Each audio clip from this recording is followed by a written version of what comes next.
Hi இனி நம்ம movie ரிவ்யூவில் பிரதிச்சாயா படத்தோடைய ரிவ்யூ தான் பார்க்க போகிறோம். இந்த படம் இப்போ மலையாளத்தில் தேட்டர்ஸில் அவைலபிளாக இருக்குது. மறக்காம செக் அவுட் பண்ணி பாருங்க. இந்த படம் ஒரு பொலிட்டிக்கல் ட்ராமா மூவியாக வெளிவந்திருக்கு. இப்போ இந்த படத்துடைய கதையை பார்த்துடலாம். படத்துடைய ஹீரோவுடைய அப்பா தான் முதல்வர், கேரளாவுடைய முதலமைச்சர். அவர் மேலே எப்படியாவது பாலியல் கொடுமையெல்லாம் அது மாதிரியான ஒரு வழக்கை போட்டு அவர் முதலமைச்சர் வந்து காலி பண்ணணும் அப்படின்னு சொல்லிட்டு வில்லன்கள் வந்து ஒரு பிளான் பண்ணுறாங்க. அந்த பிளானை எக்ஸிக்யூட் பண்ணுறாங்க. அப்படி போடப்பட்ட அந்த பிளான் கரெக்டாக நடந்துருது. அதன்படி அவர் அன்றைய இரவே அவமானம் தாங்க முடியாமல் தற்கொலை பண்ணிக்கிறாரு. இப்போ ஹீரோ தன்னுடைய அப்பாவுடைய மரணத்திற்கு உண்மையான ரீசனை தெரிஞ்சுக்கிறாரு. கடைசியாக அவரே முதலமைச்சர் ஆயிடுறாரு.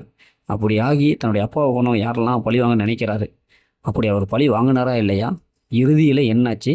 அவங்க அப்பாவை கொண்டவங்க இது மாதிரி சூழ்ச்சி செஞ்சவங்களை எப்படி கண்டுபிடிக்கிறாரு? அப்படிங்கிறதான் இந்த படத்துடைய கதை. இந்த படத்துடைய பாசம் பார்த்தாவே ஸ்டோரிங்க ஒரு வித்தியாசமான ஸ்டோரி, நல்லாவே எடுத்திருக்காங்க.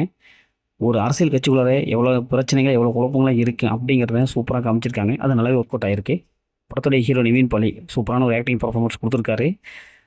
முதலமைச்சர் ஆன உடனே அவர் செய்கிற ஒவ்வொரு விஷயம் நல்லாவே வந்திருக்கு. படத்தில் அந்த ஃபைட் சீக்வன்ஸ்லாம் நல்லாவே வந்திருக்கு.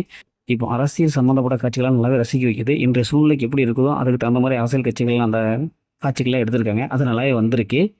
படத்துடைய விஜயம் பொறுத்தவரை நல்லாவே இருக்குது. அதுவும் சினிமாட்டோகிராஃபி சூப்பரான சொல்லப்பட்ட கொடுத்துருக்காங்க. இந்த படத்துடைய மைனஸ்னு பார்த்தா செகண்ட் ஹாஃபில் ஒரு சில போர்ஷன் கொஞ்சம் டல் அடிக்குது. பார்த்து பழக்கப்பட்ட சீன்ஸாக இருக்குது. கொஞ்சம் ஒரு சில சீன்ஸ்லாம் ப்ரெடிக்டபுளாக இருக்குது.